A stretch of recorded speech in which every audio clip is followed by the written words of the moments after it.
Sorry,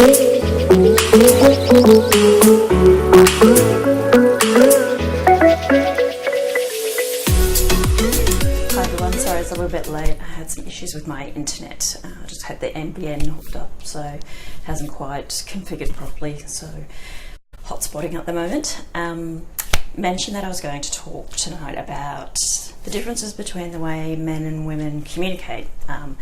Naturally, most of us have heard of the various studies that are out there, the various books that talk about the differences between men and women. I mean, look, in any relationship, whether it's with friends, whether it's with family members, there's always going to be different dynamics at play with different personalities. But there's definitely some differences when it comes to men and women and the way they communicate. So, look, in order to have a good relationship, it's essential to have communication. I mean, it's the cornerstone of any relationship, and those who share a good communication will actually enjoy a more deep and loving relationship, which makes sense. But if there's a communication gap, that's when conflict starts to arise, and that can lead to the destruction of the relationship. Of course, if the gap is so big, it can even lead to things like clinical depression, can lead to alcoholism, drug taking, a whole range of things as an offshoot. So it's really important to get this communication thing right, whether it's in a romantic setting. I'm just going to adjust something, sorry, there we are. Unless it's a romantic setting or friends, it's really important to get our communication hitting the mark. So it's often said that women talk a lot more than men.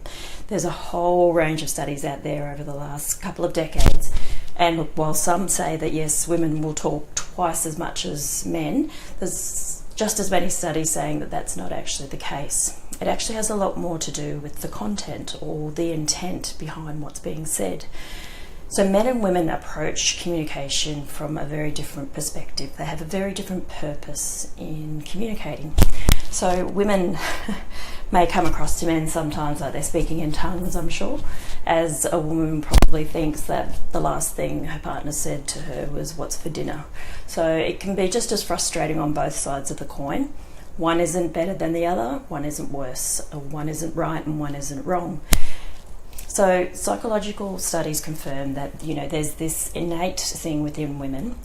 John Gray, most of you I'm sure have heard of Men Are From Mars, Women Are From Venus.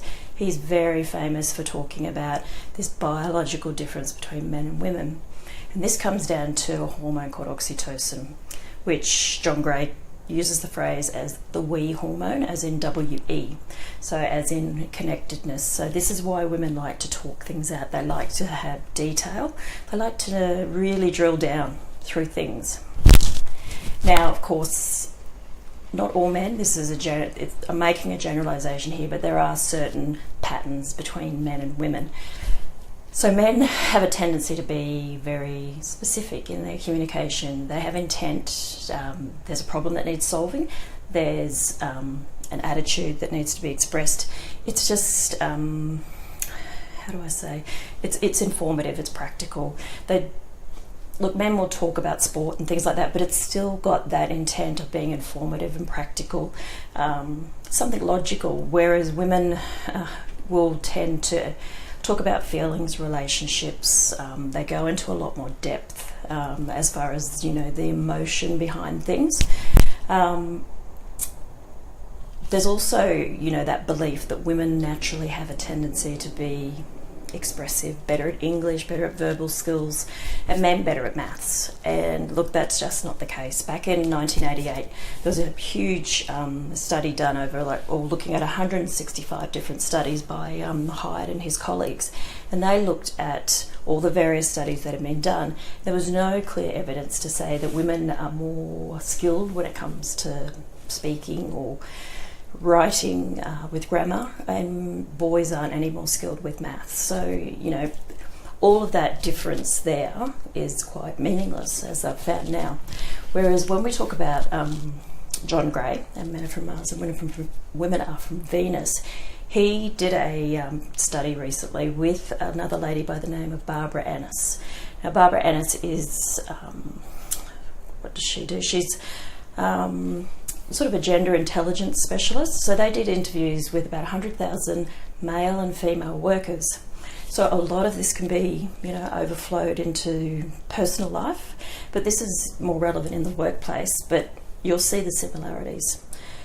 So men thought that women asked too many questions, and I'm sure men probably feel that way in their personal life, that their female partner is asking them too many questions, that, why do you need to know that? Does it matter?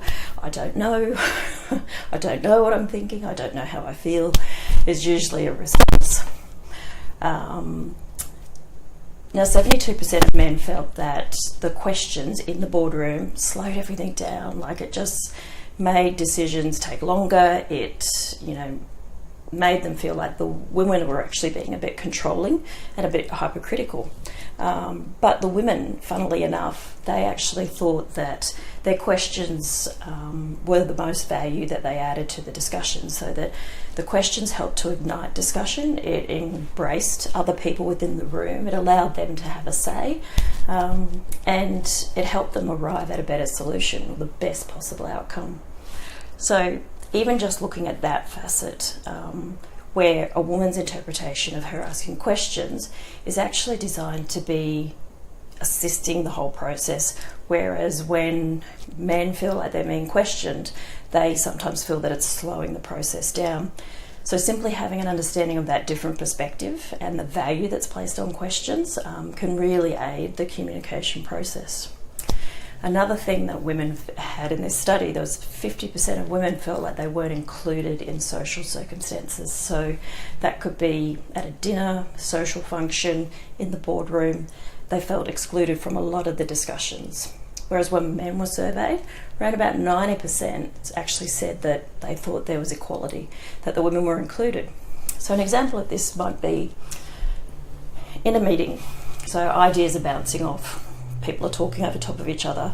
Men typically sort of duel it out, so they'll have little jibs at each other, and that's just seen as part and parcel of communication, whereas the women would be quiet and they would stop. Of course, if a woman is quiet, then a lot of the men in the boardroom thought, well, she has nothing to say, so they didn't include her. They figure, well, she's a big girl, she can speak up. But of course, in a lot of the cases, the woman was actually feeling somewhat threatened. She didn't feel included in the conversation, and you have to remember that through women's wiring, because of those high levels of oxytocin, they actually have a need to feel invited into a conversation, particularly in a conversation where there's men and women. So women naturally do this with other women. They'll include them in a conversation, so they'll invite them to partake. But if men aren't aware of that, it's very easy for them to just continue talking, and they just figure, she doesn't have anything to say, she's just happy listening. Hi Andrew, haven't spoken to you for a while. So that's another aspect to understand, that if a woman is quiet, that's very different meaning generally to when a man's quiet.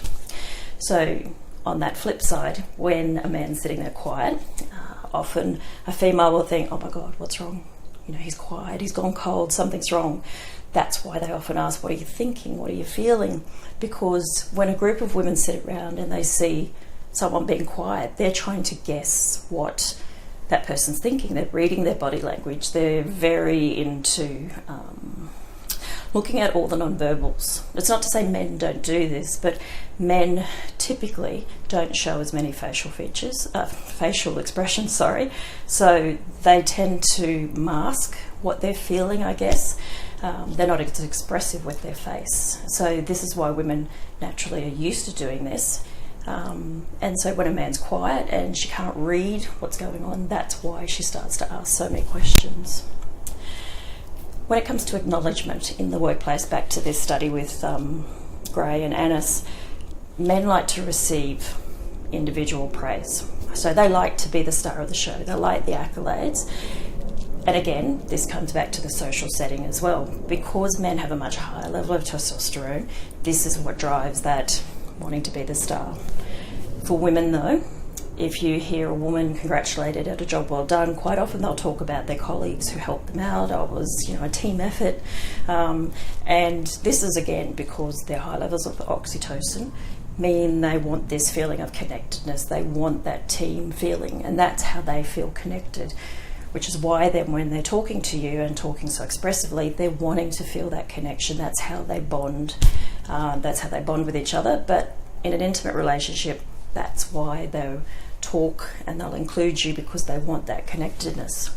Now, when it comes to solving problems, men have a tendency more to be a bit more reclusive. Again, it comes down to the different hormones. Testosterone allows a man to be very responsive. So we all know that men are more athletic. They can jump higher, they can run faster. That's just their biology.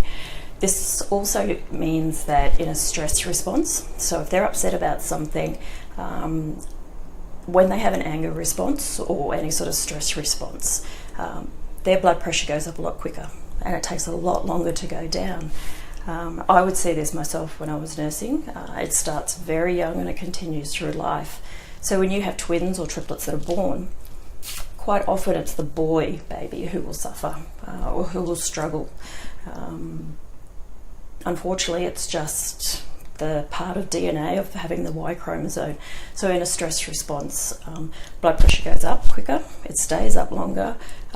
All those cortisol's hormones that come around with the stress response, they hang around a lot longer, and there's a whole cascade of events that happen when you've got high levels of cortisol, which are quite damaging to your system. While a lot of men may not even be aware of that,